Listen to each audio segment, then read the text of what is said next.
네, 안녕하세요. IT 전방송 토크 IT 제목은 지식PD 고소입니다. 오늘은 요즘 이제 코로나 사태로 랜섬웨어가 더 기승을 부리는 것 같거든요. 그래서 이 랜섬웨어에 대응하는 우리가 어떻게 더 잘 대응할 수, 기업이 어떻게 잘 데이터를 보호할 수 있는 건지 이런 방안에 대해서 베리타스 코리아의 천대웅 부장님 모셨습니다. 안녕하세요. 네, 반갑습니다. 네. 자, 근데 코로나로요. 네. 코로나로 랜섬웨어가 더 기승을 부리는 이유가 있나요? 해커들한테는 굉장히 좋은 토픽이죠. 네. 어떤 의미에서요? 왜냐하면 네.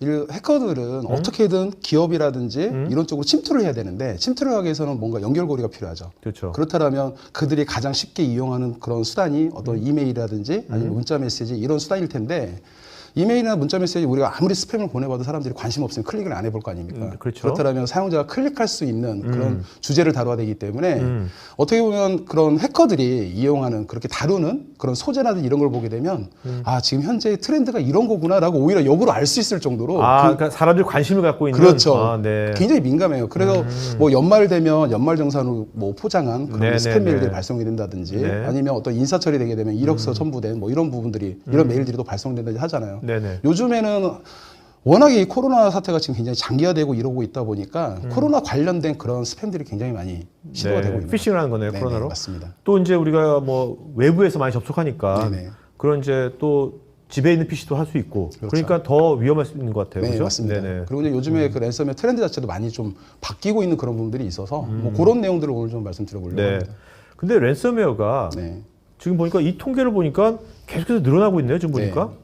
근데 기업은 늘어나는데 개인은 오히려 줄어들고 있네요. 개인 쪽은. 그게 뭐냐면 솔직히 그 일반 소비자들은 돈이 안 돼요. 아, 네. 네. 그렇지 않나요? 가성비가 안 되는구나. 그렇죠. 가성비. 네. 저 같아도 예를 들어서 제 PC가 랜섬에 걸렸다라면 저는 그냥 포맷하고 말아버릴 거예요. 네.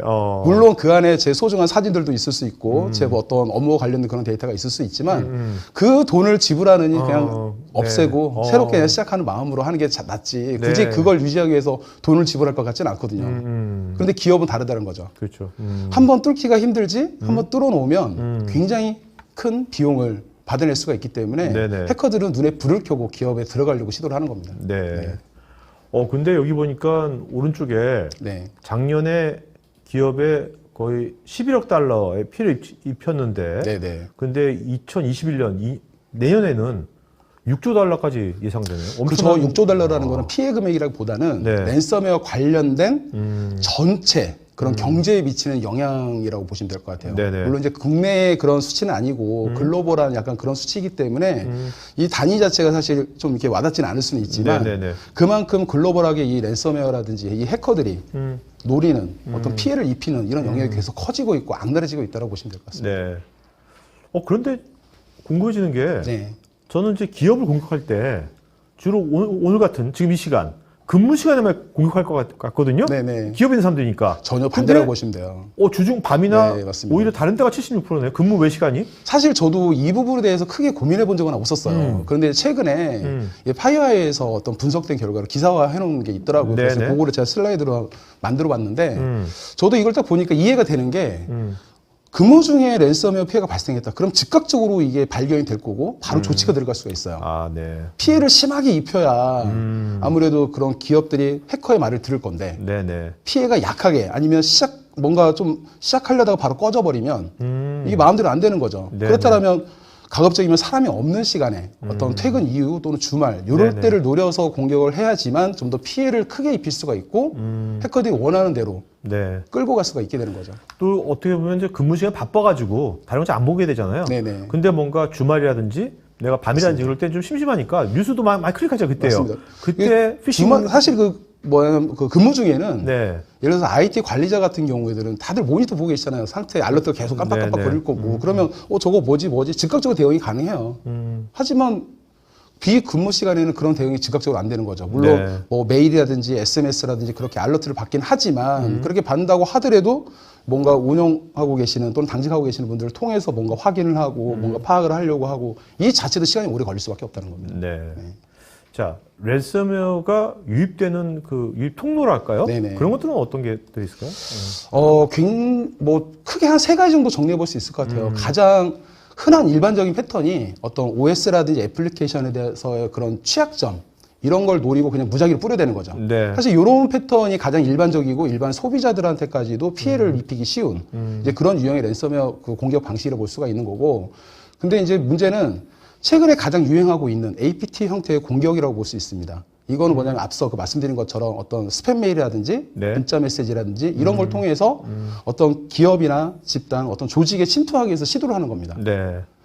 그리고 이제 이런 류의 공격 같은 경우에는 예를 들어서 뭐 이메일을 이용해서 만약에 침투를 시도한다라고 했을 경우에 일반적으로 개인 메일을 이용하지 않고 그 회사의 메일 계정을 이용한다든지 이런 식으로 굉장히 진흥화되어 있어요. 네, 네. 그러다 보니까 사용자들이 쉽게 당하게 되는 거거든요. 그래서 이런 부분들이 굉장히 요즘에 좀 해커들이 많이 그리고 이용하는 이렇게 수법인 것 침투하면 같아요. 요즘 침투해도 그냥 슬로우하게 네. 천천히 움직이죠. 왜냐하면 그죠? 네. 이게 예를 들어 랜섬웨어 그 실행 파일이 딱 다운로드 되고 나서 즉각적으로 실행되는 게 아니거든요. 잠복기가 있습니다. 네. 뭐 코로나도 한 1, 2주 정도 잠복기 있다고 하잖아요. 이게 똑같습니다. 네, 랜섬웨어도 아. 해커들이 그렇게 한번 어떤 환경에 침투를 하게 되면 뭐 작게는 한 1주에서 2주 정도는 그 환경 내에 어떤 시스템들이 있는지 이런 부분들을 파악을 합니다. 네, 그래서 그렇게 해서 이제 공격 대상을 정하게 되는 거죠.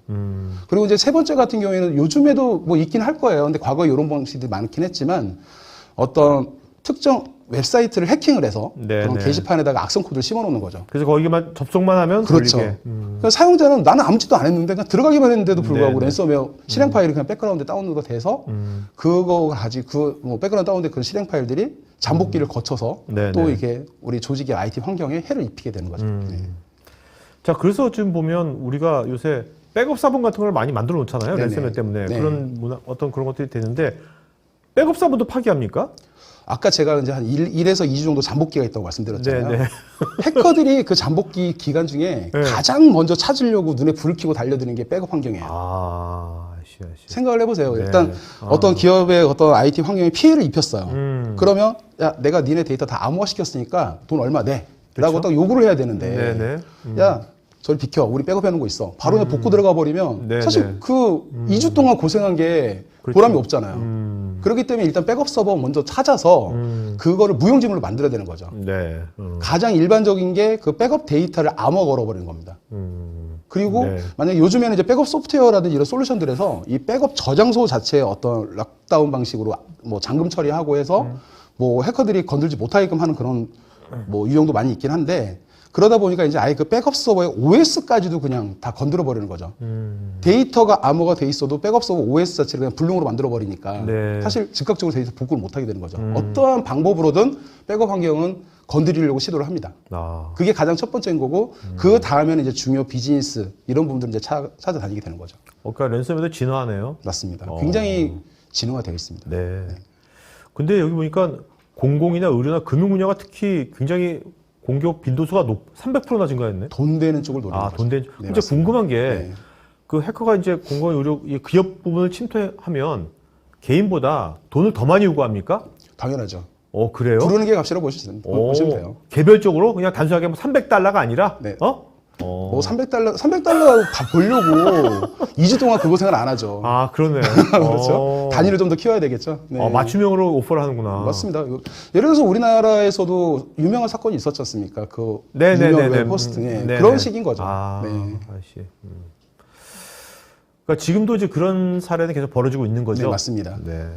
자, 그러면 이런 것에 대해서 지금 이런 방법론을 네네. 5가지 방법을 이제 여기 만드셨는데 네네. 이것이 이게 천부장이 만드신 거예요? 개인적으로 아니면 뭐야? 이건 제가 이 정도 능력은 안 됩니다. 네, 이건 누가 만든 겁니까? 이거는? 네. 이거는 사실 이제 저희 그 베리타스 컨설팅 팀에서 이제 착안하게 된 그런 이제 어떤 모델이라고 보시면 될 것 같고요. 네. 지금 보시게 되면 어떤 식별, 보호, 감지, 응답, 복구 이렇게 이제 5단계로 이루어진 이 프로세스 자체가 NIST 사이버 보안 프레임워크에 기반한 그런 어떤 접근 방식이라고 보시면 돼요. 그래서 이제 베리타스는 어떤 사이버 보안과 연계된 그런 데이터 보호라든지 복구 관점에서 포괄적으로 랜섬웨어의 이제 데이터 보호 모델을 제공해 줄 수 있다. 약간 이제 그런 컨셉이라고 보시면 돼요. 그래서 네네.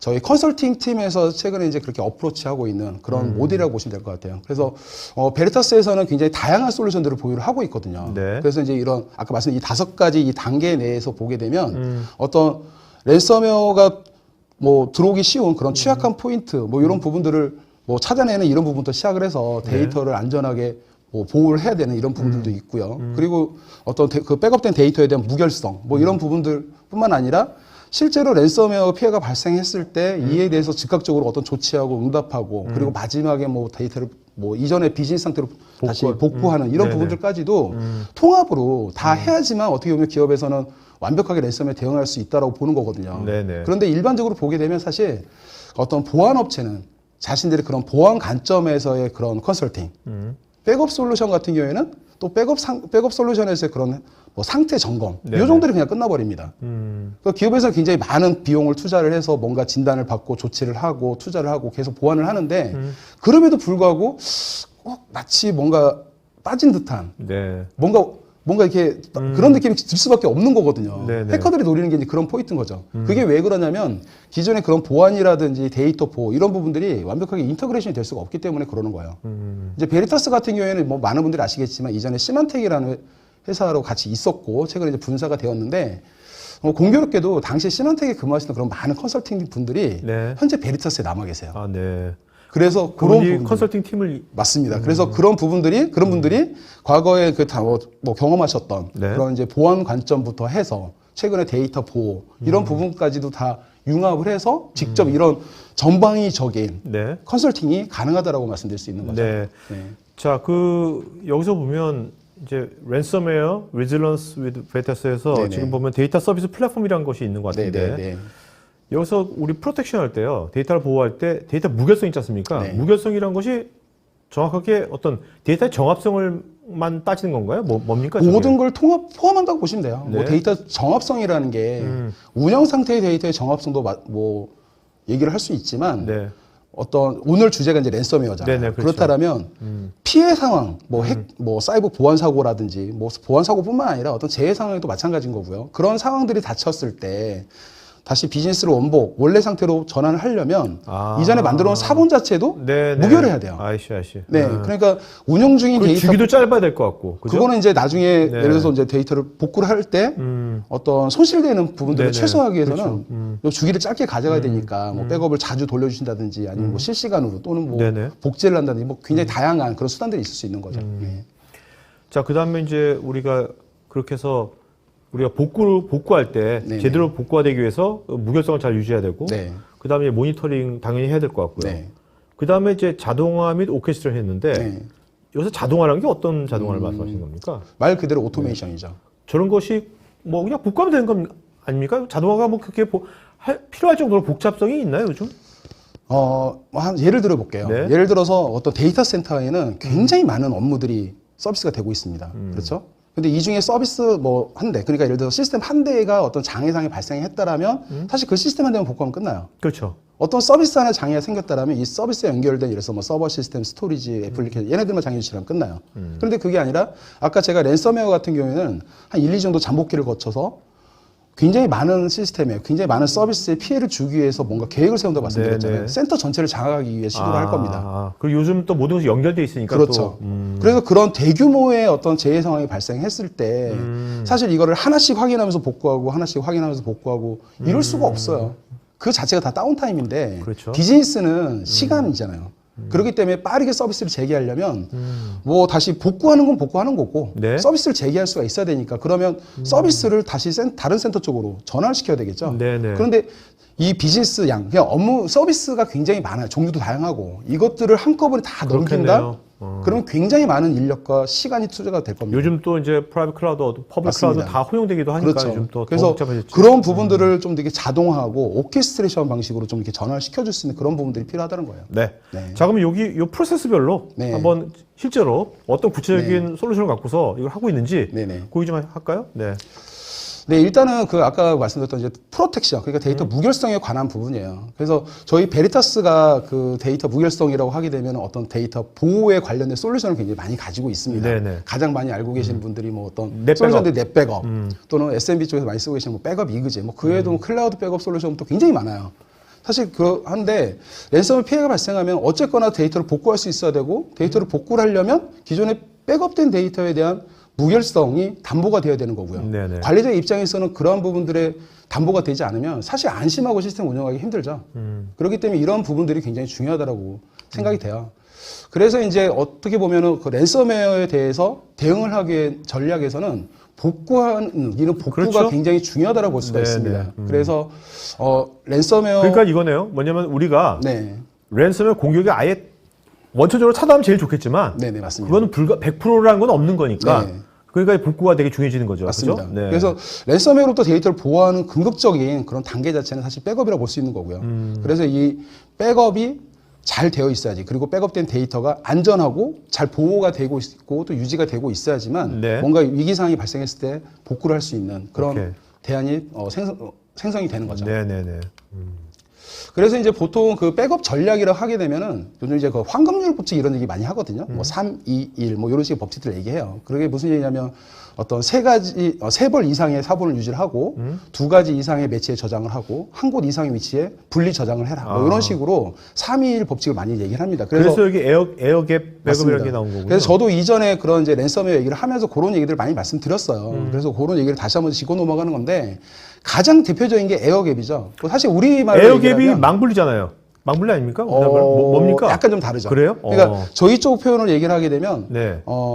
어떤 오프라인으로 유지하는 그런 방식을 에어갭이라고 표현을 합니다. 오프라인을 유지하는. 네네. 오프라인을 유지하거나 아니면 다른 위치에 보관을 하거나 이런 형태를 이제 에어갭이라고 표현을 해요. 네. 뭐 쉽게 얘기해서 소선 백업도 에어갭이라고 에어갭이라고 네. 보시면 될 것 같습니다. 그러니까 이게 라인 온라인 연결된 것이 아니라. 네네. 네. 오케이. 그러니까 이 온라인으로 연결된다는 그 관점 자체가 한번 따지고 봐야 될 게 있는 게 랜섬웨어 같은 경우에 네트워크에서 접근 가능한 모든 시스템에 접근을 해요. 그렇겠죠. 그렇죠. 그래서 사본도 온라인으로 유지가 되고 있으면 복제가 된다라 그러면 이 온라인을 타고서 따라갈 수가 있는 거죠. 그러니까 온라인을 하더라도 그런 부분들을 원천적으로 막을 수 있다라면 관계가 없겠죠. 네. 근데 이제 그게 쉽지가 않은 거예요.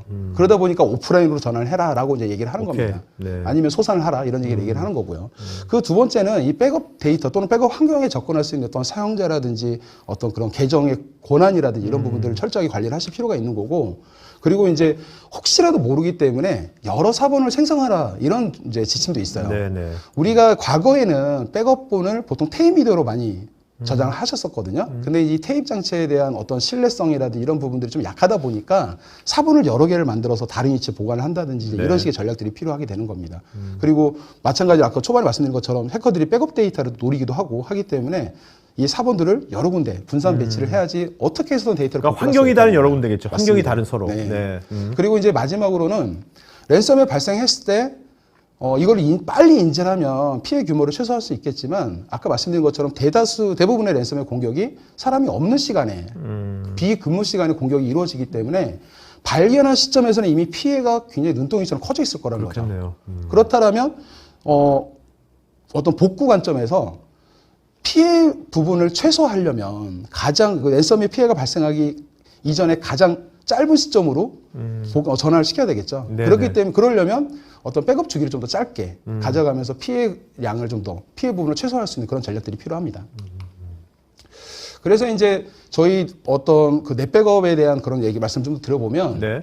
넷백업 같은 경우에는 여러 가지 기능들이 있는데 그중에 이제 악셀레이터라는 기능이 있어요. 이 악셀레이터 같은 경우에는 어떤 변경 데이터에 변경된 블럭만 백업을 하고 이후에 이제 백업 저장소 위치에서 새로운 풀 백업본을 자동으로 만들어주는 이제 그런 네네. 방식인데 변경된 데이터에 변경된 블럭만 백업을 하기 때문에 백업량 자체가 줄겠죠. 네. 그러니까 사이즈가 되게 줄어들면서도 그렇죠. 풀백업을 항상 유지하고 그렇죠. 있으니까 항상 이게 원복이. 그렇죠. 근데 거네. 이게 왜 중요하냐면 백업 주기를 짧게 가면 그만큼 변경량은 더 줄어들 거예요. 네. 백업이 빨리빨리 끝난다는 거죠. 그래서 이런 기능들을 이용하시게 되면 아무래도 RPO를 최소화할 수 있는 네네. 그래서 어떤 랜섬 피해가 발생했을 때 빠르게 이런 RPO 간격을 줄일 수 있는 그런 이제 대안이 될 수 있을 것 같고 그리고 이제 모두가 잘 아시는 이제 베리타스의 명품 네, 올인원 솔루션 넷백업 네네. 어플라이언스라는 게 있습니다. 사실 이 넷백업 어플라이언스 같은 경우에는 굉장히 다양한 그런 하드닝이 되어 있어요. 어떤 뭐 OS에 대해서 아니면 어떤 전송되는 프로토콜에 대해서 뭐 굉장히 다양한 부분에서 하드닝이 되어 있는데 특히 그 과거에 저희가 이제 아무래도 그 시만텍이었다 보니까 네. 이 안에는 기본적으로 어떤 프리벤션 모드로 동작하는 보안 솔루션이 기본적으로 탑재가 되어져 있어요. 그래서 이제 IDS라든지 IPS 그러니까 뭐 이런 부분들이 기본적으로 기능이 설정이 되어져 있기 때문에 해커가 어떤 백업 환경에 침투를 하려고 시도를 하는 것 자체도 저희가 다 보호를 할 네. 수가 있는 거고 이 안에 저장된 데이터도 저희가 안전하게 보호드릴 수 있는 거죠. 그렇기 때문에 어떤 데이터의 무결성에 대해서 저희 어플라이언스, 특히 이제 저희 넷백업 어플라이언스 같은 경우에 그런 부분들을 이제 담보를 해드릴 수 있다라고. 또 이거의 이 어플라이언스의 운영 체계도 네. 뭔가 이거에 특화된 걸 거 아닙니까? 기본적으로 이제 저희 베리타스에서 그 시큐어 커스터마이즈된 리눅스 OS를 탑재하고 있는데 네, 네. 그런 부분도 어떤 보안 지침 가이드에 맞춰서 다 하드닝이 되어져 있다고 보시면 돼요. 네네. 네. 그래서 이제 이 넷백업 같은 경우에는 여러 가지 기능들을 제공하는데 아까 이제 에어갭 말씀드렸잖아요. 이 에어갭이라는 게 그 정의 자체를 보게 되면은 어떤 사본을 오프라인으로 저장을 한다든지 다른 위치에 보관을 한다든지 이런 개념적인 부분들을 그럼 말씀드리는 옛날에 거거든요. 뭐 에어갭이라면 엄청난 것 같지만 옛날에 테이프 소스도 에어갭이네요. 맞습니다. 어떻게 보면. 네. 그런데 물리적으로 에어갭을 하는 시대는 사실 요즘은 지났다고 보시면 될 것 같아요. 요즘 시대가 굉장히 데이터도 빨리 증가를 하고 그렇죠. 또 그다음에 네. 비즈니스 애자일한 비즈니스가 되게 중요하기 때문에 네네네. 빨리빨리 뭐가 또 맞습니다. 해야 되거든요. 그렇기 네. 때문에 어떤 백업본에 대해서 사본을 만들고 이 사본을 다른 위치에 전송을 해서 보관하고 이런 부분들이 굉장히 전략적이고 체계적이 된다는 거죠. 근데 과거처럼 테이프로 이 데이터 사본을 만들어서 뭔가 인편으로 어딘가를 보내고 관리하고 그렇게 되면 이 테이프 미디어를 관리하는 어떤 장소에 대한 비용부터 굉장히 또 시간이라든지 이런 부분들 굉장히 많은 어떤 리소스가 투자가 돼야 될 거예요. 네, 그래서 네. 그런 부분들보다는 이제는 웬 기반에서 전자적으로 데이터를 네트워크로 보내고 아까 말씀드린 것처럼 완벽하게 격리된 상태로 그 데이터를 유지할 수 있다라면 굳이 테이미더를 이용하지 않아도 에어갭 상태의 그런 백업 전략을 구사할 수가 있다는 거죠. 네. 넷백업 같은 경우에는 아까도 말씀드렸다시피 하드닝이 된 기반으로 동작을 하기 때문에 1차 백업된 데이터를 어떤 DR 센터라든지 다른 위치로 복제를 하고 그리고 완벽하게 해커가 따라서 침투를 못하게 따라오지 못하게 막아낼 수가 있어요. 네네. 그렇기 때문에 완벽한 에어갭 형태로 데이터를 유지할 수도 있고 더 중요한 게 일반적으로 이런 식으로 이제 같은 그 백업 제품끼리 데이터를 복제하거나 그러게 되면 하나의 그룹으로 묶어줘야지만 서로 데이터를 복제하거나 할 수가 있거든요. 넷백업 같은 경우에는 서로 다른 도메인, 그러니까 다른 환경으로 동작을 합니다. 네네. 이 사이에서 데이터를 복제할 수가 있기 때문에 어느 한쪽이 무너져도 가용화 위치에서 바로바로 데이터를 복구할 수가 있어요. 네네. 이쪽에서 무너지면 이쪽에서 복구하고 이게 가능하다는 겁니다. 그래서 뭐 예를 들어서 뭐 메인 센터 그러니까 뭐 마스터 서버가 있는 위치에서 무너졌기 때문에 그럼 미더 서버에서는 혼자 동작을 못하고 이거를 다시 스탠드로 만들기 위해서 뭔가 조치를 한다든지 이런 식의 과정이 다를 필요 없는 거죠. 아, 네. 네, 항상 바로 데이터를 복구할 수 있는 상태 자동 유지가 된다는 겁니다. 그리고 이제 요즘에 클라우드 많이 쓰시잖아요. 네. 그러다 보니까 그런 문의들이 가끔 있어요. 아, 우리는 그렇게 뭐 어떤 피해 상황이 발생을 했을 때 빠르게 비즈니스를 복구하려고 해야 된다는 이제 그런 니즈가 있다 보니까 DR 센터를 운영하고 싶은데 사실 이 DR 센터라는 게 비용이 많이 들고 그렇죠. 또 어떤 뭐 그에 따른 뭐 사람 직원들도 필요할 것이고요. 그런 부분들 때문에 또 요즘에 트렌드가 클라우드다 보니까 아무래도 그런 상황에 대비해서 이 클라우드를 이용하고 싶어하는 그런 고객분들이 많이 있을 수 있어요. 국내에도 그러면 이제 클라우드를 네네. 퍼블릭 클라우드를 DR로 네. 이용하는 데들이 꽤 많이 점점 있습니까? 늘어나고 있는 거죠. 있어요 지금. 네, 그리고 관심도 가지고 계시고 아, 네. 실제로 그러다 보니까 온프레미스에 있는 그런 데이터들을 백업을 하고 클라우드를 보내놓고서 유사시에 클라우드에서 뭔가 서비스를 오온을 하기 위한 그런 이제 시도들이 계속 이루어지고 있는 건데 그에 대한 어떤 방법론이라든지 컨셉이 굉장히 다양하게 많이 나와 있습니다. 실제로. 네네. 그래서 이제 넷백업 같은 경우에는 클라우드 카탈리스트라는 어떤 게이트웨이를 제공을 해드려요. 이게 뭐냐면 요즘에 중복 제거 백업을 많이 하시는데 중복 제거 백업을 하게 되면 저장되는 데이터량은 최소화해서 저장할 수가 있죠. 근데 클라우드로 보내게 되면 이 데이터가 다 풀려나가게 될 거예요.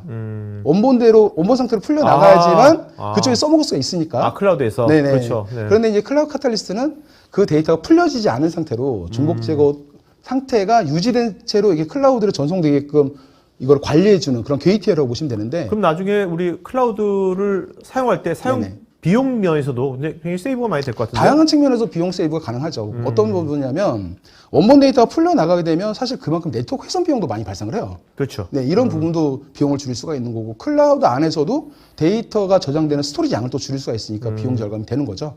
그리고 만약에 유사시에 아까 초반에 이제 고객분들이 문의를 주신다고 말씀드렸는데 그런 전략을 구사하고 싶어하는 고객분들 같은 경우에는 클라우드 안에서 이 클라우드 카탈리스트를 어떤 BIO 형태로 서버를 구성할 수가 있어요.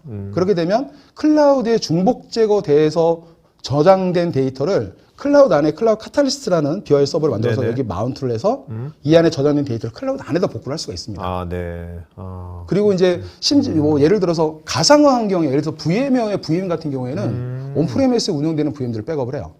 클라우드를 보내요. 클라우드 안에서 복구를 할 때 AWS에 예를 들어서 EC2 인스턴스로 그냥 컨버팅해서 복구를 시켜드릴 수가 있어요. 네, 네. 뭐 이런 식의 전략도 가능하다는 거죠.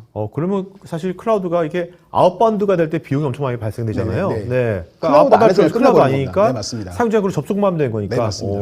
그렇게 해서 중요 비즈니스라면 클라우드 안에서 그렇게 서비스가 네, 네. 바로 즉각적으로 제공될 수 있는 그런 식의 전략을 그것도 말 되네요. 네. 클라우드 좋은 게 뭐 이렇게 쓴 만큼 내면 되는 거니까. 평상시에는 운영하지 그렇죠. 않고 이제 그런 유사시만 운영할 수 있는 환경만 만들어 놓는 거죠. 네. 네, 그런 식의 전략도 충분히 가능할 것 같습니다. 네. 그리고 이제 또 한 단계 더 나가면 아예 그냥 업무 자체가 온프라임에 쓸 수도 있지만 클라우드 안에서도 같이 운영되는 그런 환경도 있을 수 있어요. 그리고 최근에 이제 많이 늘어나고 있는 상황이고. 그렇죠. 그리고 이제 그 클라우드 자체 트렌드 자체는 전체 워크로드를 한 방에 다 넘어가는 이런 기업은 거의 없다고 보시면 돼요. 네. 일부는 클라우드에, 일부는 온프레미스에, 하이브드로도 그렇죠. 운영이 되기 때문에 온프레미스에서의 그런 데이터 보호 그런 전략도 굉장히 중요하긴 하지만 클라우드 안에서의 데이터 보호도 굉장히 중요한 포인트거든요. 근데 클라우드 같은 경우에는 이제 그 EC2라고 하는 인스턴스가 운영이 되고 있고 그 인스턴스에서 어떤 활용하는 데이터들이 있는데 클라우드의 그런 인스턴스는 사실 OS 백업 솔루션으로 백업이 안 돼요. 그러다 보니까 이제 대부분의 고객들은 클라우드 벤더가 제공하는 어떤 스냅샷 기술에 의존하는 그런 경우들이 많은데 네. 근데 그러다 보니까 어떤 고객들의 그런 니즈에 맞추지 못하는 거죠. 아, 맞춤형으로 뭐가 백업이 안 되는구나. 그렇죠. 예를 들어서 그런 거예요. 우리는 OS 백업, OS 그 스냅샷을 한 달을 가지고 싶은데, 우리는 굉장히 많은 인스턴스들에 대한 그런 어떤 스냅샷을 뭐 통합으로 모니터링하고 좀 관리하고 싶은데, 네, 네. 사실 이런 부분이 굉장히 제약이 많습니다. 그러다 보니까 저희가 클라우드 포인트라는 또 솔루션을 제공을 하는데, 이 클라우드 포인트는 클라우드의 어떤 인스턴스에 대한 스냅샷, 아니면 온프레미스의 어떤 스토리지에 대한 스냅샷, 이런 부분들을 매니징을 해줄 수 있는 그런 솔루션이거든요. 네네. 그래서 이제 클라우드 환경 내에서는 넷백업도 마찬가지로 이제 마켓플레이스에 등록이 되어져 있으니까 디폴로이해서 어떤 백업 환경을 만들고 그리고 클라우드 포인트를 같이 이용을 하시게 되면 클라우드 안에서 어떤 생성되는 활용되는 그런 데이터는 넷백업 다 처리를 하시고 스냅샷은 클라우드 포인트로 다 관리를 하고 이 클라우드 포인트와 넷백업을 연동을 해서 넷백업 하나에서 통합으로 더 관리할 수 있는 그런 식의 전략들도 충분히 구현이 가능하다는 거죠. 네. 이 클라우드 스냅샷이란 거, 아까 뭐죠? 클라우드 포인트. 포인트. 클라우드 포인트 네네. 그러면 AWS 말고 네. 뭐 애즈라든지 거기도 있습니까? 굉장히 많은 우리가 알고 있는 웬만한 퍼블릭 클라우드에서 다 포함이 된다고 보시면 돼요. 오케이, 오케이. 네. 네. 그리고 이제 그 계속 백업 얘기를 하고 말씀드리고 있는데 아무래도 이제 자꾸 클라우드에서 구름 위에 너무 있었으니까 좀 이렇게 땅으로 내려와서 온프레미스 얘기 좀 더 드리면 테이프에 굉장히 많은 그런 어떤 리스크가 있다라고 말씀드렸는데 그 중에 가장 큰 문제점 중에 하나가 사실 그런 것 같아요. 혹시 그 VHS 미디어라고 아세요? 알죠? 옛날에 네. 뭐 중학교 때 네. 비디오 가게에서 네. 뭐 19금 볼 때 네. 기억이 나네요, 지금. 맞습니다. 네. 역시 연세가 좀 있으시다 보니까 한 번에 딱 알아두시는 것 같아요. 그렇죠. 과거에 우리는 이제 그 비디오 테이프를 빌려주는 그런 가게도 많이 있었고, 집집마다 어떤 그 VHS 이제 그 플레이어도 있었고, 네, 그래서 네. 이제 뭐 어떤 결혼식을 하거나 돌잔치를 하거나 그렇게 되면 하나씩 다 테이프로 레코딩을 해서 장롱 속에 가지고 있다가 한 번씩 꺼내보고 했었는데, 네. 요즘에는 유물이죠. 그런 거 찾아볼 수가 없어요. 그렇죠. 이게 뭐냐면 이런 저장 매체의 발전, 그 발전 속도에 따라서 사실 그 이전에 사용하던 매체를 읽어드리기가 힘들어지는 이런 현상들이 발생을 해요. 이게 이제 비트라시라고 합니다. 근데 그런 현상들이 있다 보니까 이 데이터 저장 관점에서도 마찬가지예요. 우리가 흔히 요즘에는 이제 LTO 미디어를 많이 쓰는데 LTO 미디어가 현재 LTO 8인가 나이까지 그 나와 있거든요. 이 제너레이션 주기가 평균 한 2, 3년? 네. 한 3, 4년 정도 되는 것 같아요. 근데 이제 보통 한 두 단계 정도 밑에까지는 읽을 수 있는데 그보다 훨씬 지나면 오래되면 읽어내지 못하는 거죠. 호환이 안 되는 거예요. 아예 호환이 안 네네. 돼요. 그런데 데이터 장기 보존 관점에서 보게 되면 단순히 뭐 한 1, 2년이면 상관없겠지만 그게 아니라 한 10년, 20년 이렇게 오랫동안 보존해야 되는 그런 데이터들 같은 경우에는 굉장히 좀 현실적인 어려움이 있는 거죠. 네. 그리고 테이프라는 게 100% 복구할 수 있다는 무결하다라는 무결성을 보장해주지 않습니다. 예를 들어서 그동안 잘 쓰고 있었는데 구매한 지 얼마 안 됐는데 언제 어떤 미디어에서 어떤 식으로 에러가 날지 아무도 예상을 못해요. 우리가 뭐 테이프 미디어 한 4-5개 걸쳐서 뭔가 중요한 데이터를 백업을 해놨는데 그중에 미디어 하나 나서 에러 나버리게 되면 사실 어떤 백업 세트를 자체를 통째로 복구를 네. 못하는 상황이 발생할 수도 있습니다. 이런 불안감들 때문에 이런 장기 보존 그런 데이터에 대한 요건사항이 있는 기업들 같은 경우에는 테이프이 아니라 네. 어떤 다른 매체의 데이터를 저장하기 위한 시도가 많이 이루어지고 있거든요. 그러다 보니까 클라우드를 이용하려고 하시는 고객분들도 많이 계시고. 근데 클라우드도 가지 못하는 고객들은 온프레미스에서 어떤 그런 데이터를 저장할 수 있는 또 방법을 찾으려고들 많이 하세요. 네. 일단 베리타스 같은 경우에는 소프트웨어 디파인 스토리지라고 하면 뭐 다들 알아들으실 것 같은데, 이 소프트웨어 디파인 스토리지라는 그 액세스라는 네. SDS 솔루션을 제공을 하고 있습니다. 그리고 이 액세스 같은 경우에는 아까 넷백 어플라이언스처럼 하드닝된 그런 하드웨어 플랫폼, 어플라이언스 상태로도 제공이 되고 소프트 있어요. 디파인 나스라고 생각하면 되는 겁니까? 나스는 아니고. 뭐 나스 기능도 되고요. 네, 되고. 네, 오케이. 여러 가지 오케이, 뭐 오케이. 프로토콜 지원하기 때문에 네네. 활용이 가능합니다. 그런데 네. 이제 이 액세스를 저희가 이제 보통 고객분들에게 제안을 할 때는 어떤 이메일 데이터나 어떤 파일 데이터 이런 거에 대한 아카이빙 스토리지, 아니면 어떤 백업에 대한 2차 스토리지, 이 액세스 자체에서 어떤 웜 기능도 함께 지원을 하고 있거든요. 그래서 그런 보조 스토리지 용도로 이제 사용할 거 저희가 많이 제안을 드리고 있는 상황입니다. 그리고 이제- 같은 경우도 데이터를 많이 분석을 네. 많이 해야 되거든요. 그렇죠. 그게 기업의 경쟁력이니까. 네. 그럴 때 언제 소산된 테이프에서 분석을 하겠습니까? 그죠? 뭐 그런 네. 부분들도 있긴 한데 아까 말씀드린 것처럼 데이터의 무결성이 굉장히 중요하다는 거죠. 네네. 테이프에서는 사실 그거를 뭐 예를 들어서 99.999%를 제공한다 하더라도 100%가 아니라는 거기 때문에 네네. 안심할 수가 없는 겁니다. 그리고 이 액세스 같은 경우는 또 클라우드에 대한 그런 티어링 기능도 함께 제공을 하고 있어서 사용자가 어떻게 구성하느냐에 따라서 뭐 가까운 시점의 데이터는 뭐 디스크에 저장을 했다가 좀 더 멀어지거나 아니면 액세스 그 빈도수가 줄어들거나 하게 되면 자동 클라우드로 전송해서 저장을 한다든지 뭐 이런 부분도 설정이 가능하다는 거죠. 오케이. 자, 그러면 이제 다음에는 어떤 이제 디텍션에 관련된 그런 자, 부분을 근데요. 말씀드릴 건데, 네. 우리 모니터링 툴은 되게 많잖아요. 네네. 네. 근데 지금 여기 이제 베리타스에서 얘기하시는 언급하신 모니터링하고 네. 일반 모니터링하고 뭐 같은 겁니까? 뭐 다른 관점이 또 있는 겁니까? 한번 들어보시죠. 아, 그래요? 오케이. 네. 이제 저희가 말씀드리는 어떤 랜섬웨어, 어떤 이런 사이버 보안 위협에 대한 그런 디텍션, 모니터링 이런 부분들은 사실 사이버 침해 사고가 발생하면 이미 늦은 거 아닌가요? 그렇죠. 네. 그럼 발생하기 전에 뭔가 조치를 해야 되겠죠. 아, 이게 모니터링이라는 게 예방의 관점에서 아니면 그렇죠. 사전 리스크 예방, 네네. 완화 조치 관점에서의 그런 모니터링 뭐 이런 부분들을 말씀드린다고 보시면 돼요. 뭐 가령 아까 말씀하신 것처럼 일반적인 모니터링 솔루션은 지금 현재 어떻게 운영되고 있는지가 요거에 대한 현황들만 보여줄 거 아니에요. 그렇죠. 대시보드로. 그렇죠. 네. 근데 그게 아니라 우리 비즈니스를 보게 되면은 어떤 부서 단위로 사용하는 어떤 그런 업무들이 굉장히 많이 있어요. 근데 하나의 업무를 돌리기 위해서 뭐 하나의 서버만 사용하느냐? 사실 그건 아니에요. 이 서버에 연결된 애플리케이션 그렇죠. 아니면 스토리지 여러 가지가 연결돼 있죠. 굉장히 네. 다양한 컴포넌트들이 엔드투엔드로. 연결이 돼서 하나의 어떤 업무를 이루게 되는 거고 그 부서에서 그렇게 사용하는 업무에 관련된 그런 서버들이 굉장히 시스템들이 많이 있을 수밖에 없다는 거죠. 이제 저희 베리타스는 이제 앱타라고 하는 어떤 IT 분석 솔루션을 제공을 해드려요. 네. 그러니까 얘는 모니터링 솔루션이라고 오해할 수도 있는데 모니터링 솔루션이 아니라 애널리스틱, 그러니까 분석해주는 솔루션이에요. 그래서 앞서 말씀드린 것처럼 온프레미스에 있는 그런 각종 시스템들 아니면 스토리지들 어떤 가상 환경들 뭐 센 인프라 뭐 이런 다양한 환경에 전반에 걸쳐서 메타데이터 다 수집을 하는 거고 네.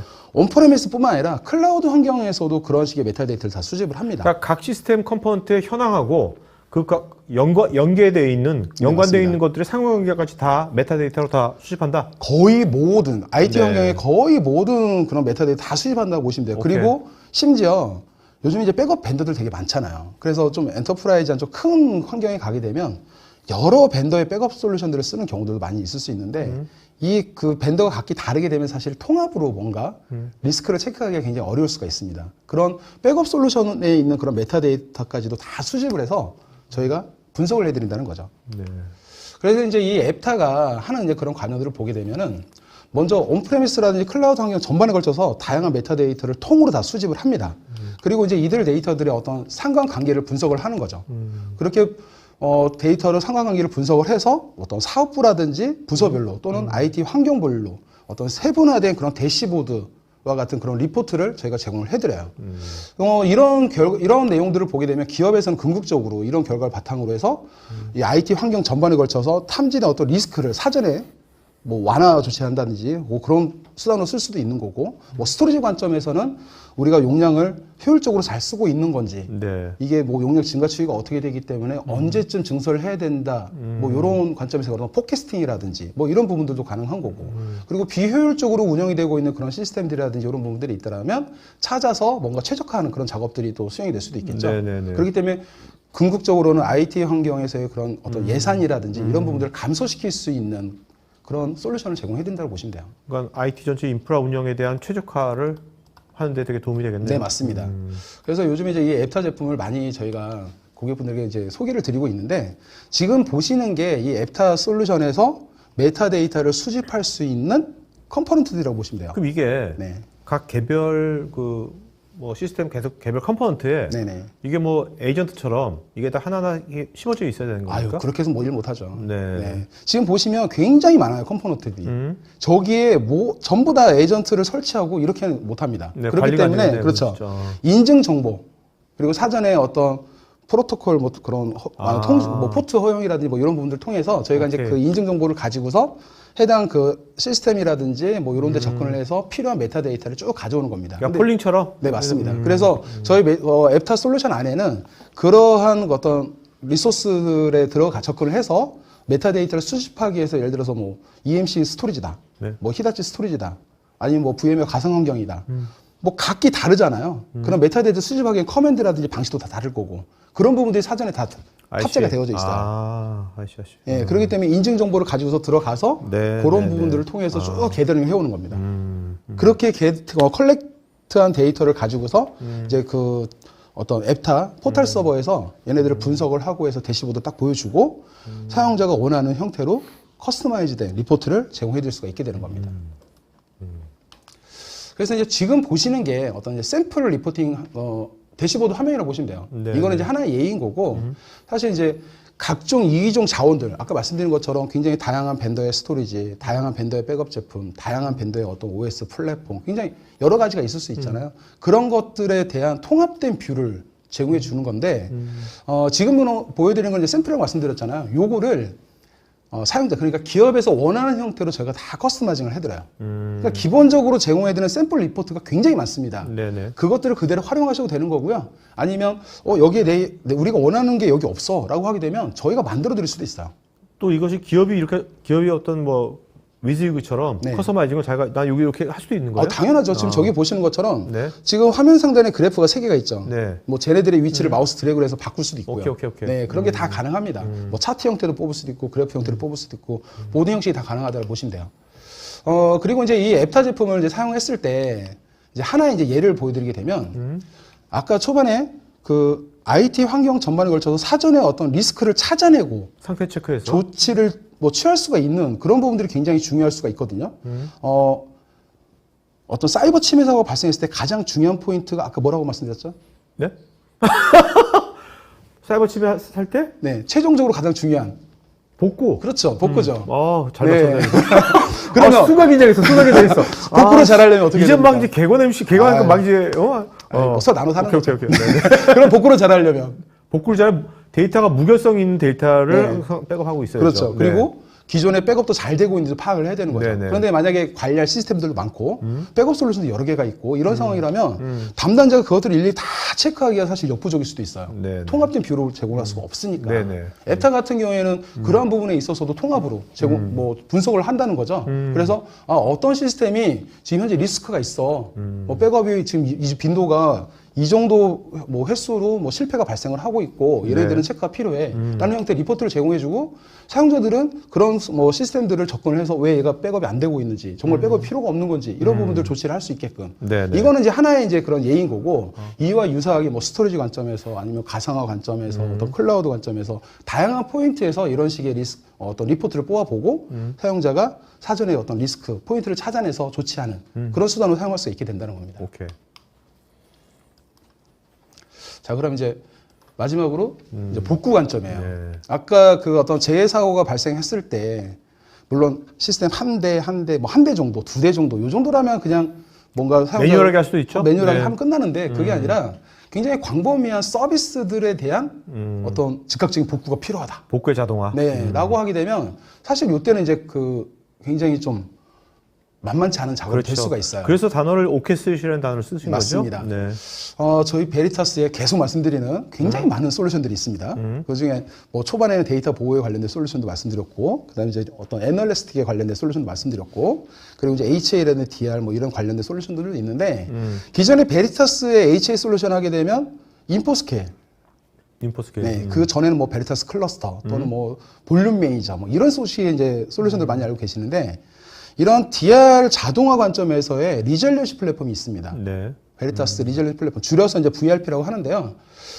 리졸루션 플랫폼 같은 경우에는 앞서 이제 얘기했던 것처럼 굉장히 광범위한 이런 업무 환경 전반에 걸쳐서 대규모 복구가 필요한 그런 상황이 된다라면, 뭐 그 센터에 근무하는 모든 사람들이 다 달라붙어서 이거를 뭔가 처리를 한다고 해도 굉장히 많은 시간이 걸릴 수밖에 없거든요. 네, 네. 업무의 연계성이나 이런 걸 다 파악을 해서 사람들이 하나씩 서비스가 제대로 올라왔는지 확인하고 다음 서비스 기동하고 이런 절차, 어떤 매뉴얼 보면서 절차도 따라가야 네, 네. 되고요. 굉장히 복잡합니다, 사실. 요즘 또 그리고 또 요즘 물리적인 환경만 있는 것이 아니라 네. 가상, 뭐 클라우드 다양한 어떤 것도 맞습니다. 있기 때문에 쉽지 않죠. 그리고 네. 최근에 이제 그런 SA라든지 SLA라든지 이런 걸 보게 되면 어떤 주기적인 DR 훈련들도 많이 요청을 하고 있어요. 그게 무슨 얘기냐면 실제 상황이 발생했을 때 이 이 시스템, 서비스들이 제대로 넘어갈 수 있는지를 사전에 테스트를 해봐야 된다는 거죠. 그걸 왜 하겠어요? 왜 하는지 아세요? 그거요? 아니 그 비즈니스가 나중에 막 하게 되면 빨리빨리 움직여야 되는데 안 되면 안 돼 홀이 있어서 그런가요? 그런 그렇죠. 것들이? 정기적인 주기적인 그런 훈련을 하는 건 모의 훈련을 한다는 거는 뭐냐면 정상적으로 돼야 되는데 네. 어디선가 걸려서 안 되는 그런 포인트들이 있을 수 있잖아요. 요것들을 네네. 찾아서 조치를 하기 위해서 주기적으로 그런 훈련들을 하는 거예요. 네네. 그렇죠? 이 VRP 솔루션 같은 경우에는 실제 상황이 닥쳤을 때 이런 센터 전체에 대한 완벽하게 자동화된 오케스트레이션 방식으로 DR을 시켜주는 그런 솔루션이에요. 그래서 아까 말씀드린 것처럼 어떤 업무의 연계성이라는 이런 부분들을 사전에 다 이 안에서 저희가 설정을 해두는 거죠. 네. 그렇게 해서 문제가 발생을 했다. 그러면 딱 클릭 한번 딱 하게 되면 자동으로 그 사전에 정의된 프로세스에 맞춰서 자동으로 쭉 넘어가게 되는 겁니다. 그렇게 해서 굉장히 빠른 시간 내에 센터 전체가 DR 전환이 되게끔 만들어주는 솔루션인 거고, 그리고 평상시에는 이 솔루션을 이용해서 어떤 재훈련, 모의훈련 같은 걸 수행할 수가 있어요.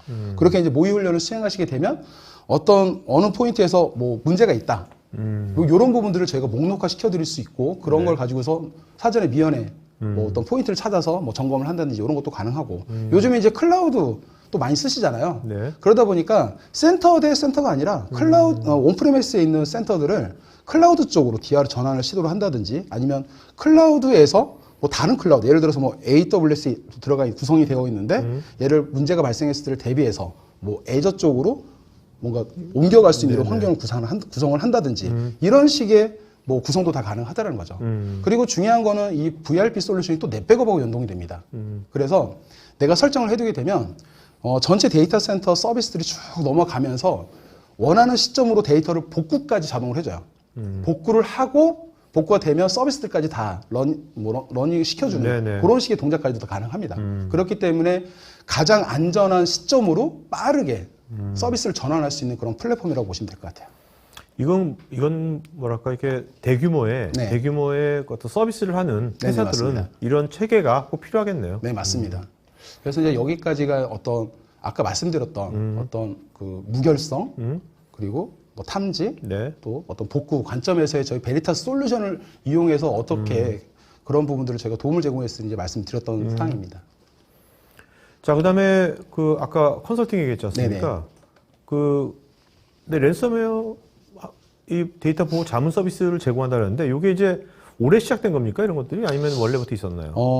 최근에 올 네. 초에 저희 APJ 팀에서 처음 이제 이 컨설팅에 대한 이제 그 어떤 자문 서비스를 개념에 대해서 이제 정립을 하게 됐고, 네. 이제 글로벌하게 저희가 이제 계속 딜리버리를 하고 있는 상황인데, 리딩 자체는 저희 APJ에서 하고 있어요. 네. 그럼 어떤 서비스, 구체적으로 어떤 서비스라는 겁니까? 컨설팅이라면 사실 좀 모호해서. 네. 컨설팅은 말 그대로 이제 컨설팅이죠. 자문 서비스입니다. 네. 네, 그래서 네. 저희가 이제 이게 세 가지 단계로 프로그램은 나눠져 있어요. 그래서 뭐 간단하게 좀 라이트하게 이제 고객분들 만나서 한 반나절 정도 이제 워크숍을 가지는 네, 네. 그런 이제 기초적인 단계가 있습니다. 그래서 네. 워크숍 단계에서는 기본적으로 어떤 베스트 프레텍스라든지 뭐 랜섬웨어라든지 이런 부분들 최근 동향이라든지 뭐 이런 부분들에 대해서 저희가 좀 피칭도 해드리고 네. 그리고 뭐 테이블 미팅을 통해서 고객사에서 현재 고민하고 있는 이런 네네. 부분들 저희가 뭐 토론도 좀 하고 네. 이런 식으로 이제 반나절 워크숍이라고 이제 네네. 보시면 될 것 오케이. 같아요. 네. 그리고 이제 이것보다 좀 더 딥하게 들어가게 되면 고객분들이 아 그러면 우리 환경을 실제로 한번 들여다봐줘. 그리고 뭔가 문제가 있는지 뭐가 문제가 있는지 이런 부분에 대해서 좀 가이드를 해줘라고 할 수 있잖아요. 네. 그래서 그거에 대해서 저희가 2주짜리 또 컨설팅 프로그램을 함께 제공을 하고 있습니다. 근데 그 세 번째 8주짜리 하드닝이란 뭐예요? 하드닝. 강화. 강화? 그냥 쉽게 얘기해서 그냥 조치라고 보시면 돼요. 어. 그러니까 단순히 우리 환경을 들여다보고 무엇이 문제인지 파악을 하고 이런 네. 부분들이 문제가 있으니까 이렇게 조치를 하세요. 라고 어떤 가이드 해주는 이런 단계에서 끝나는 게 아니라 아. 실제로 조치까지 들어가는 조치 조치까지 단계까지 들어간다는 들어가는 것은 그러면 이건 뭔가 베리타스에 네. 아까 솔루션 말씀하신 솔루션 이런 것들을 구매를 해야 되는 거 아닙니까? 그 솔루션 구매 관점이 아니라 네.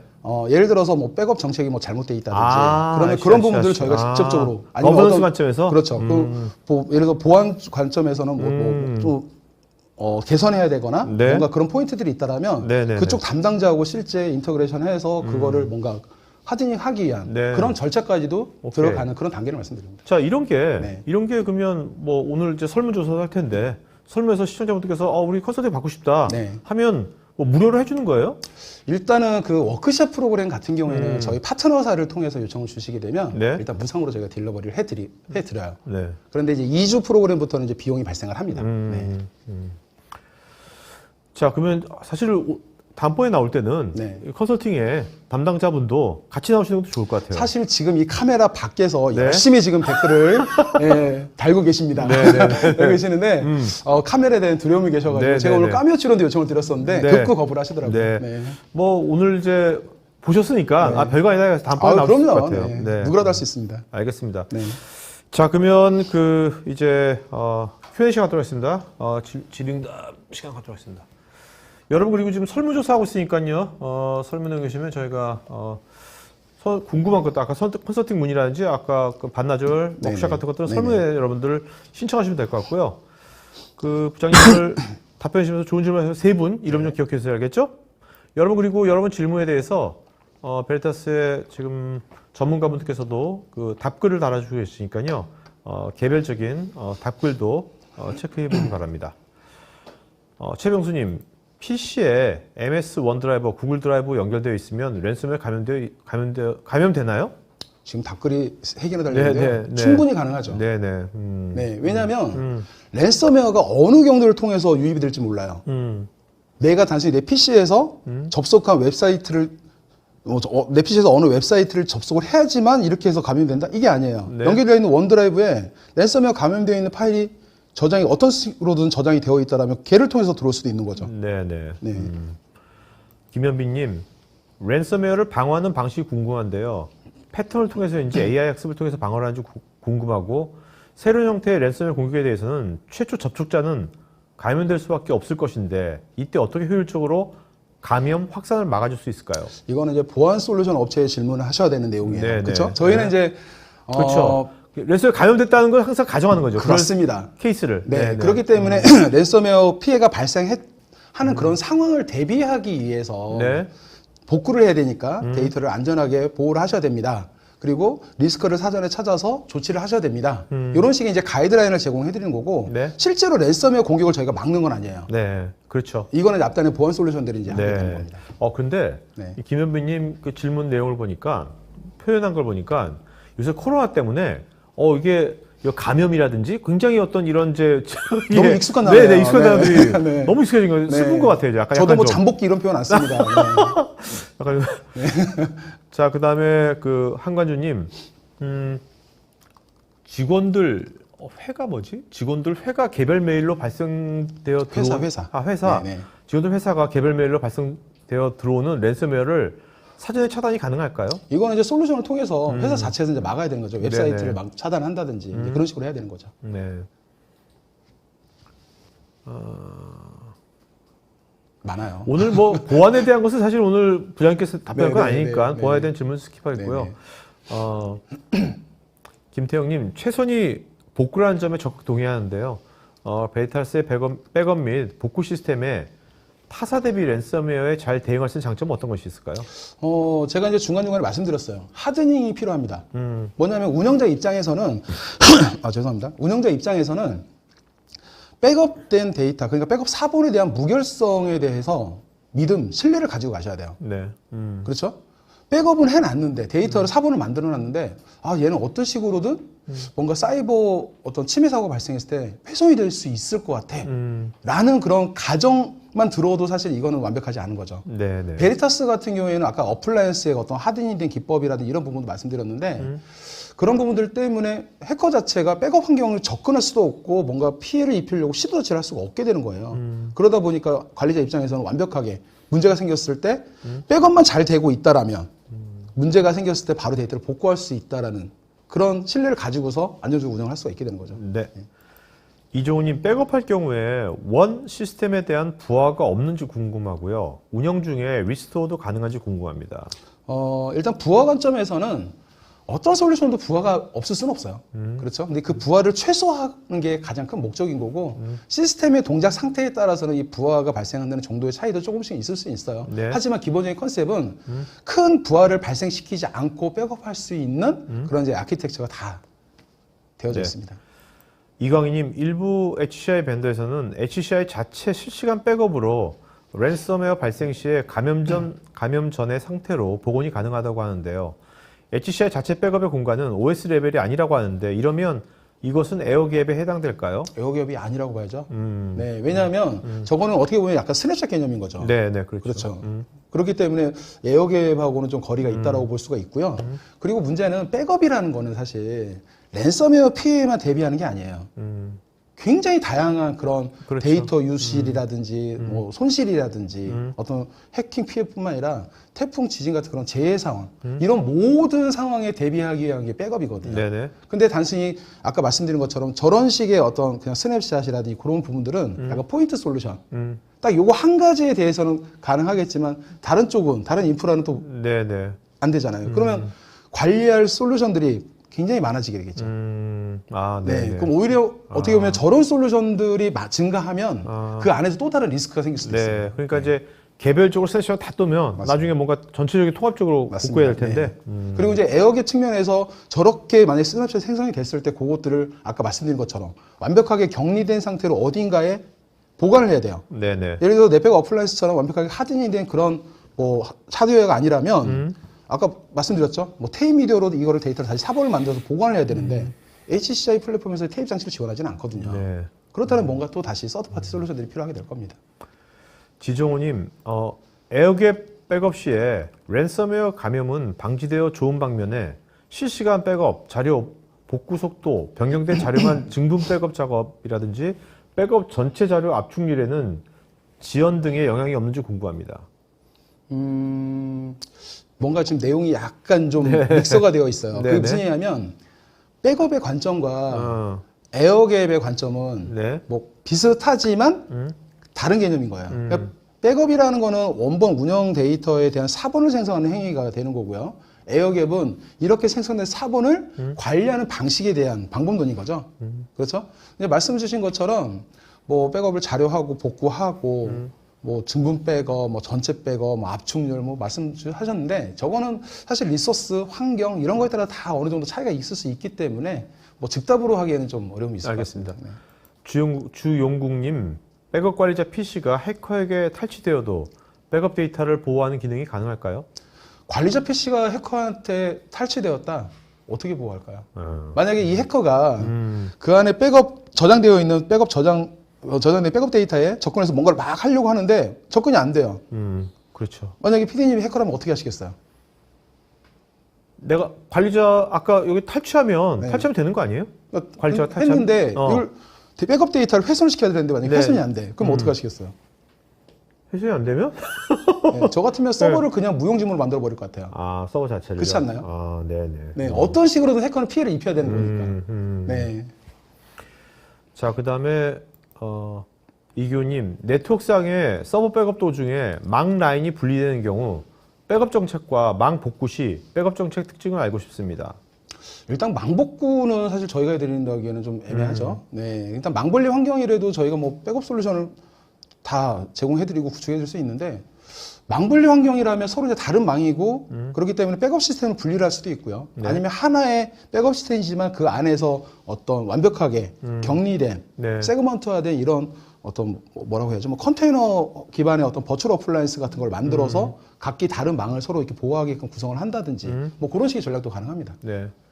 강지아님, 에어갭 백업 방식의 선택이 백업의 무결성 수준이 차별화될 것은 당연한 귀결일 것으로 추론되는데요. 베리다스는 어떤 전략으로 무결성 수준을 보증하는지요?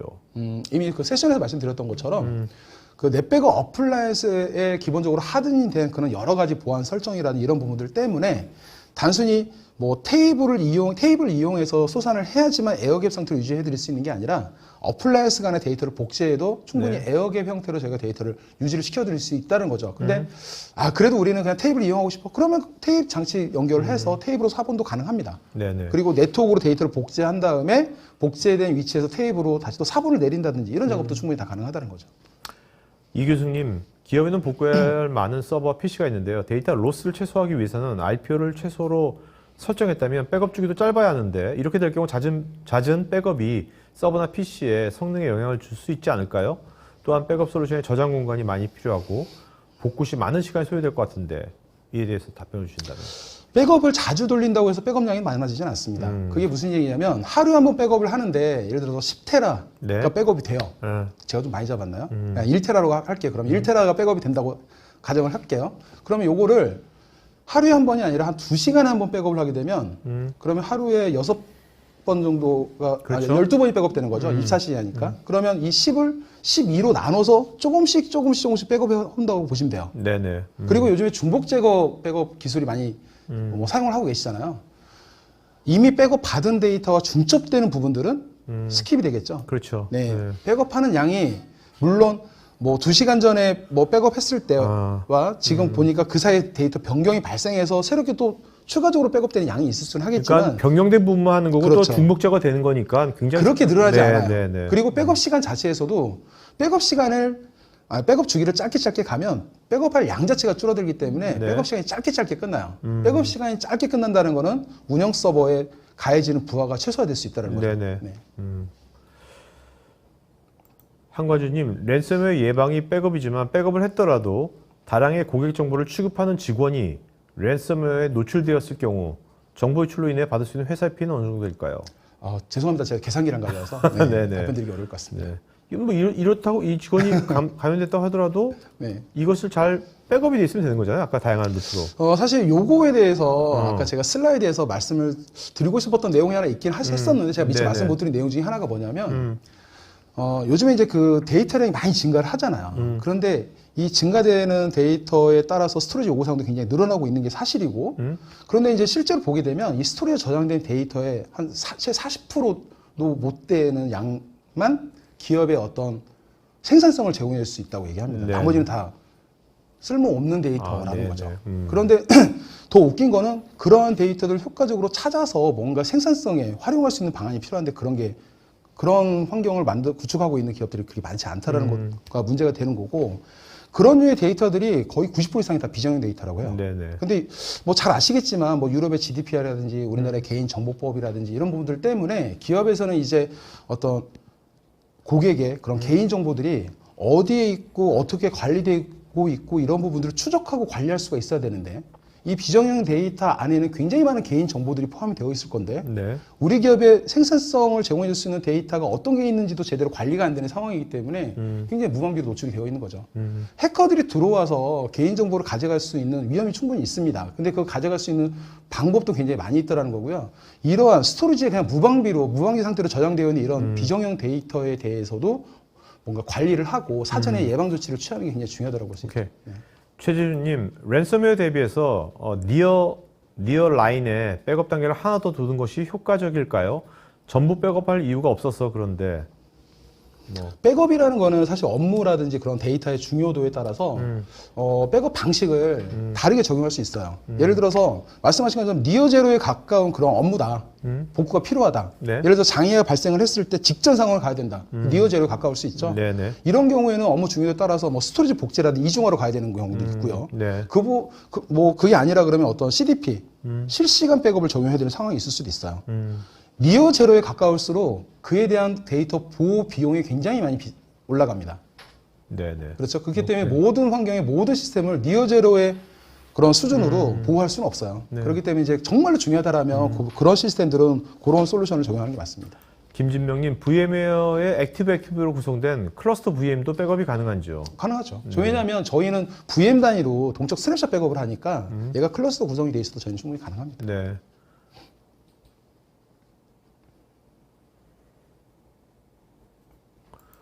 이규님, 하둡처럼 마스터 슬래브 백업 서버 설치해서 동기화하여 사용하는 사례도 있는지요? 제가 이해를 잘 못하겠어요. 네. 김솔님, FIPS 140-2 암호화를 지원한다면 자체 HSM이 탑재되어 있다는 건지요? 아, 저 질문은 오늘 제가 답변을 드리기 힘들 것 같습니다. 네네.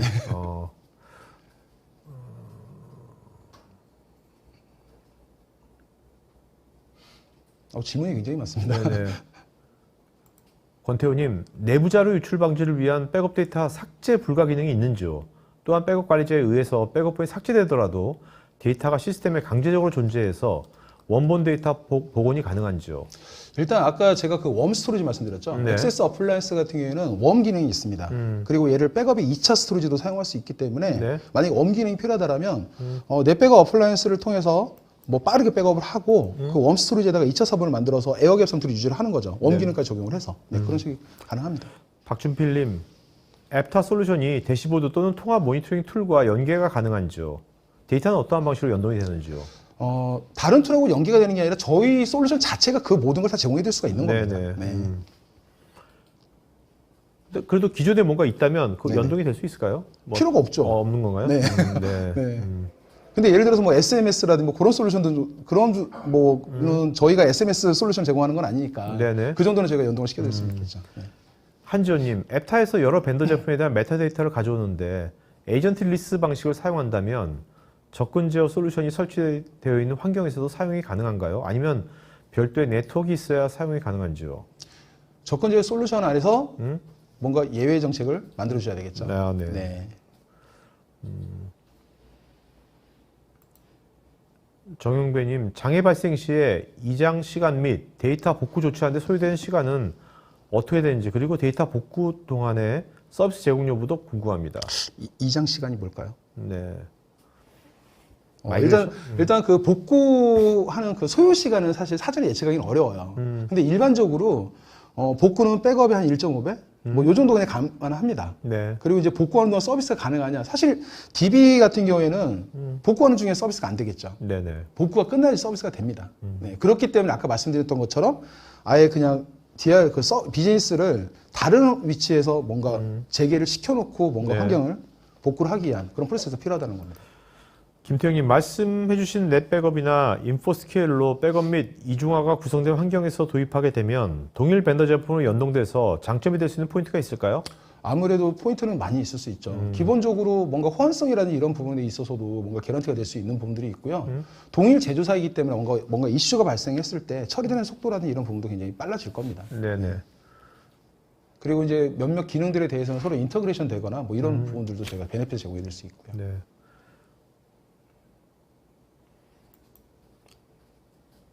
장혁수님, 자료 삭제 및 유출 대비를 위한 백업본 삭제 시에 원본 데이터 복원이 가능할까요?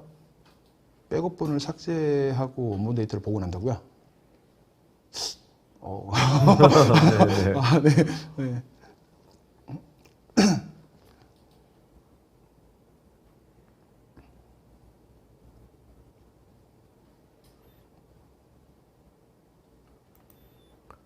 자, 이성욱님께서는 오늘 말씀하신 게 너무 공감이 가는데 실제로 이것을 도입하려고 그러면 이제 위에서 야, 지금 쓰는 것도 문제 없잖아 라고 했을 때 의사결정권자의 생각을 좀 바꾸려면 뭐 어떤 한마디가 있을까요? 우리가 그 10년 동안 사고가 안 났다고 해서 차 보험을 안 들진 않죠. 네. 네. 너무 단순한가요? 네. 네.